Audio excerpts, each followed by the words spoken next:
Another great new innovation in Illustrator CS4 where gradients are concerned is your ability to change the opacity of a color stop. So you can make opaque to transparent gradients if you like, and that's exactly what we're going to do in order to create a vignetting effect. And I'll show you what that means. But first, I've gone ahead and saved my progress as backgroundgradients.ai. And if you switch over to the final gradient effect right here, you'll see that our background is a little bit darker because we have a vignette effect surrounding the corners of the illustration. And a vignette, by the way, is a photographic effect that's created by the lens element casting a shadow on the photographic image. And we can achieve such an effect here inside of Illustrator as well. All right, so I'm going to switch back to the backgroundgradients.ai file, and I'm going to zoom out. And what I want to do is I want to create a new layer. So click on the logo layer to make sure that it's active. Then go down to the little page icon and Alt-click or Option-click on it to bring up the Layer Options dialog box. We're going to call this new layer Vignette. And I want you to change the color of the layer from yellow to green. And it's very important, if you're working along with me, that you make a new layer for this vignetting gradient, because we're going to be doing some weird stuff to the logo layer later, and we don't want it to affect the gradient. So you don't want to have that gradient on the same layer as logo. Anyway, go ahead and click OK. Got this new vignette layer right there. Get your rectangle tool and draw a rectangle from corner to opposite corner. The direction of your drag is irrelevant. Do whatever you want there. And in my case, the rectangle ends up being filled with white. You want to make sure that your rectangle is filled with a nondescript color as well, because we want to start over from scratch where making this new gradient is concerned. I do not, however, want a stroke. So I'm going to switch over to the stroke here, and I'm going to change it to none. Then I'll go back to the fill, in my case, just by pressing the X key, what have you, and go to the gradient palette, click the down pointing arrowhead, and switch your gradient to black-white right there, like so. Now, it's going to appear as a linear gradient. We don't want that because we want a vignetting effect that's surrounding all of the corners of this rectangle. We need a radial gradient that's going from the center white to the outskirts black. So change the type to radial like so, and it'll look like this. All right. Now, this is garbage. Obviously, this isn't what I want. I want this gradient to blend with the underlying illustration, of course. So I want this center to be absolutely transparent. So I could click the white color stop and I could change its opacity from 100% to 0% like so. Then I'd press the Enter key or the Return key on the Mac, and I'd get this totally horrible effect right there. And the reason it looks so very, very bad is because we're going from opaque black to transparent white. And so that means in between, where we're sort of 50-50 here, we've got gray.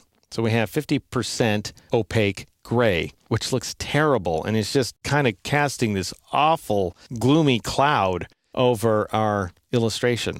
And it ruins everything that we've done, frankly. So what do we want to do? Well, we want both of the color stops to be exactly the same color. So let's first figure out what this initial color stop is, and it's 100% K. Now, I could make it look better, by the way, by switching it to a rich black if I wanted to. I could go over to CMYK right here, and I could change the C, M, and Y values to like 50% across the board or 60% across the board or something along those lines. But it's not really worth it. We don't need to do that. We just need to make sure that this white swatch is the same, that it's black as well. So go ahead and click on that white swatch and switch over to CMYK, just so that we're matching everything, and change the K value to 100%, leave C, M, and Y alone. Leave them set to 0%. And we get this effect here, which is better. Now, it's not best, but it's much better than it was before. So we have a gradient that's turning transparent toward the center of the rectangle. Now, I'm going to zoom out, and I'm going to switch over to the gradient tool so that we can make some further modifications. Now, you can make all the changes we've made so far, with the exception of changing the type to radial. You can make all those changes using the gradient tool. So for example, if I double-clicked on this first color swatch, I could change its opacity to 0%. I could also change its location value, which I'm going to. I'm going to change the location value to 50%, like so that we open up some of the central portion of the illustration. So notice now, if you take a look at this, the first color stop begins at this location here. So this entire region right around here is absolutely transparent, going all the way over to here and upward as well. Let's extend the gradient so it's longer, like so.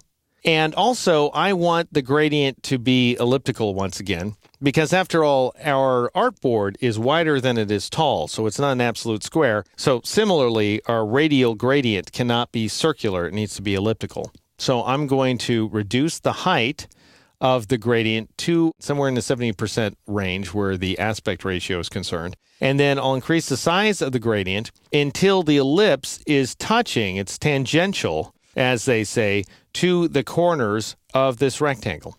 Nifty. That looks great, actually. Okay, the only thing that doesn't look great is that we have some grayness associated with this black gradient that we're applying. And that's because we're not working with rich blacks. We're working with these sort of tinny blacks right here that are just 100% K and nothing else.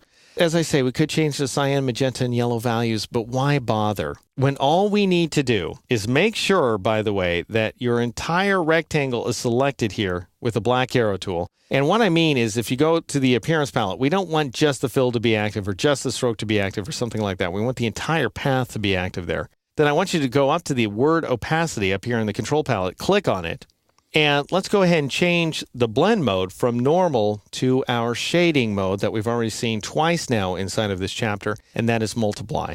So when in doubt, multiply is your great blend mode for burning in those shadows and making them look nice and rich and wonderful and colorful and so on. Notice the difference. It looks so much better now. So this was before, by the way, that's normal. And this is after, that's multiply. Beautiful. Now it's too dark, so I'm going to change the opacity value to 50% like so. Good. Now let's zoom in a couple of clicks here. I'm going to click off the rectangle to deselect it. Let's go back to the layers palette.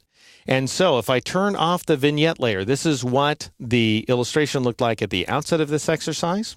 A little lighter. And this is what the illustration looks like now with the vignette layer. A little bit of darkness surrounding the entire illustration. It adds a little bit of mood lighting to our wonderfully mysterious ping pong paddle. In the next exercise, we will begin to add another kind of gradient inside of Illustrator in the form of drop shadows.